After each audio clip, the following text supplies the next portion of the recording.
Neill, great to be back in your company. Across 141 years, you're soon to be only the 46th Raith Rovers manager to lead us over that white line.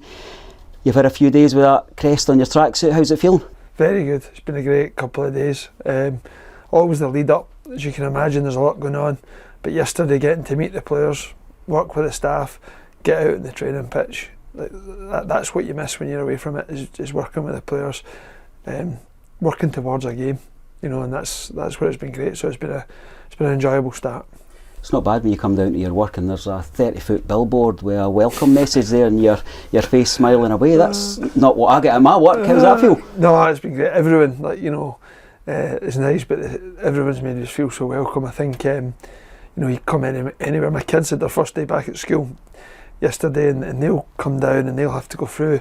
Effectively, what I go through is your first day. Your first day meeting new people.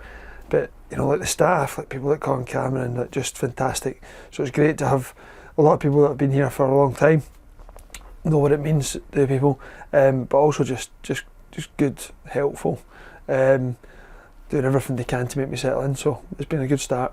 First pre-match, and I wanted to actually speak about the kind of subject of pre and post-match with you a little bit, and maybe give some supporters a wee bit of insight into the game that we play, and we're going to play over the years ahead.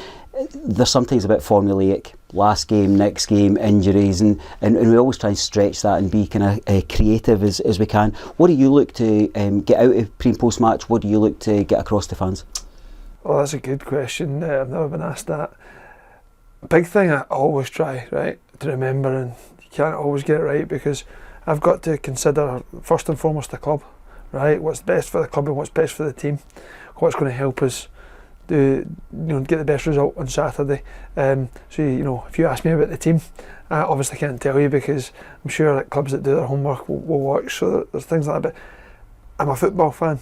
I'm no different to the guys that are going to watch this interview and think, who is fit? How are we shaping up? What's the tone? What's the message? So I want to try and relate to them as best I can. To share that I know how they're feeling, know what they want, express what I'm trying to do with the team and lead that. So I try my best with that. But also remember as well, I've got players. Players listen to these things, watch these things. So there's a lot of people that can take a lot of different things. And one thing I've found, Davey, is no different. If I give a team talk, 8 players might take it one way and 3 players might take it a very other way, and that's the same as a fan base. The great thing about football is everyone's got an opinion and everyone likes to interpret it.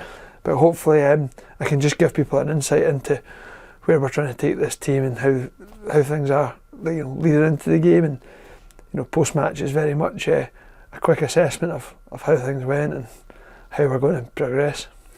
We're going to have a journey ahead, kind of balancing that need for some supporters to have forensic detail, but equally respecting that there's red lines, because you've got to keep this synergy with your squad and the wider club. Yeah, of course, and again, I think from what I've seen, that the club's very good at trying to keep the fans as informed. I mean, there's obviously times that there's just things that can't be shared, but I think the club seems to do a really good job of that, really forward thinking in the social media, and I want to be a part of that. Big part of coming here was close community, people that are passionate about it, and I want to engage with them. We've captured some of your first interactions with the squad across the recent days. What was the tone you were trying to set, and how do you feel that message has been interpreted? I mean, the big thing was just setting I'm very committed to trying to take this club forward, and all I expect from everyone that's part of it is to show that commitment to getting the club where we want it to be. If everyone does that, we're halfway there, without talking about ability and quality. If we all get that commitment, and then also just being open-minded. It's been a long time since Raith Rovers have been in the top flight, and last year was a big step forward in terms of trying to get there. But we've got to be open-minded about how we're going to do that, because obviously what we have been doing for 29 years has not worked, or however long it's been. So think outside the box, be open to that, being open to being brave. And the players, in terms of the training, the attitude was fantastic. Everyone spoke about what a great group it is, but when you actually feel it, see it, it was a great session, and they've set a standard that hopefully we can improve on, but certainly never want to dip below. You've told me just as we're setting up there that people within the wider game have complimented this group of players in terms of their tenacity and skill, but also their their personality. You finding that they're receptive to this kind of new culture you're trying to develop? Yeah, I think it's only been one day, and you talk about, say, new culture as such. It's more just, there's always been a lot of good things. There's no question. There's been a lot of good things because the club's progressing on and off the pitch. But for me, again, it's just trying to continue to progress it. No matter who was in charge after what happened last year, it was going to try to, can we build on that? Can we improve on that? So the players, as I say, yeah, great people, great attitudes, but also it's going to just take time to keep moving it forward. There's not many teams that have 6 players that, you look at, a lot of them would be in most people's first 11s. So getting them back would be great from a competition standpoint. We spoke about this kind of formula that sometimes goes round these, so let's turn to that from Rovers to River Plate. Journalists like me or volunteers as I am are asking the same questions. How's the preparation going for Ayr United? What's the scouting like? Yeah, good. Again, heading into this week, I had a good idea that things were going to progress, so I watched them on Saturday live, and it was they're where they are for a reason. They've started well, they've had good consistency, they've got a style of play, great variety, caused teams a lot of problems in the final third. So we know some of the aspects we're going to face. Obviously it was only 2 weeks ago we played them, unfortunately for a large part of that with 10 men, so you can only take so much out of that because we want to try and keep 11 men in the pitch to give ourselves the best chance. And then there's the big part right now. In my first week I want to focus a lot on us. It's a cup game, we want to win, we want to progress, but I think we're at a point where can we build from what the fans seen on Saturday, because I think we all think if we can get a lot of those aspects of that performance out again, we'll have a great chance of going through, and also respect the fact that it's always a tough place to go. Absolutely. We were saying earlier about this line of what can we give away that's useful to supporters, but I'm always firmly aware that the first people to watch interviews are generally opposition staff, players, journalists, and then it follows on with our own fellow supporters. What can you tell us about the health of the squad? Not loads to report in terms of what's new, that's going to change. Obviously, Sean Byrne comes back from suspension, which is important, and then I think we could be looking at a couple of additions to the squad in terms of Sam Stanton's getting closer, Kieran Freeman's getting closer, so a couple of extra bodies back. Whether or not they're ready to impact the game is another question. We'll see over the next couple of days, but it's great to see someone like Lewis Vaughan come off the bench at the weekend. These are the kind of guys now we're looking to try and get them back out there and back where they're fit and ready to go. I think I might be asking this question a wee bit too early, but I'm going to throw it out anyway.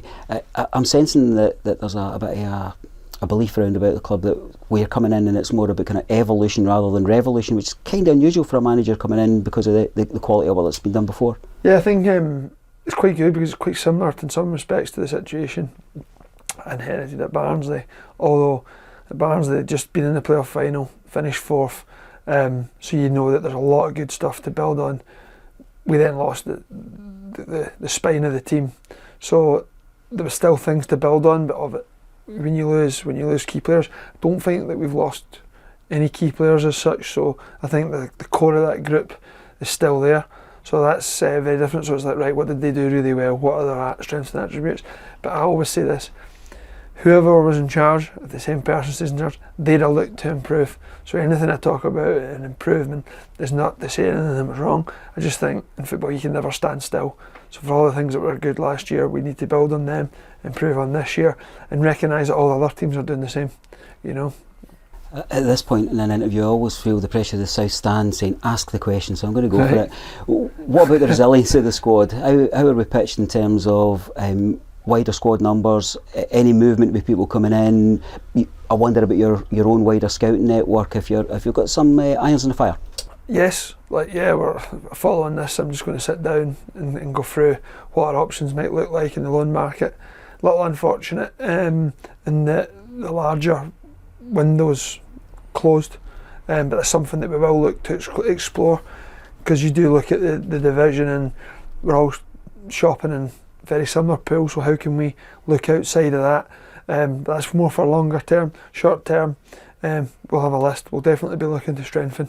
I think there's room to do that, but the most important area for us to strengthen right now is getting the players back from injury, because I think we've got a lot of games that have played last season that are currently not available. So can we get that right? But still looking to strengthen, yeah. When we chatted when you just kind of first came up the ramp to join Raith Rovers, you were clearly very excited about the opportunity to be part of a football community, to walk in among supporters. What's your initial welcome been like? Yeah, really good. Yeah, you know, I've been staying at the Dean Park while I settle in, and staff there, a couple of, you know, Rovers fans there that have been talking, and you know, I love that, because I think at the end of the day, that's a big part of their life. So the chance to meet them, talk to them, it's been good. And as I say, staff around, the place has been great. Listen, it's been a couple of days. I think once you start playing games, playing at home, away from home, going through those moments, that's when you really start to get to know people. I think one of the comments that's been kind of passed my way a few times is that you're clearly beyond a player, a coach. You're a supporter of the game, and you've got your roots and grown up, and you mentioned coming to watch your team here. Are you getting that sense of the history and what Raith Rovers actually mean to people like myself and the supporters tuning in?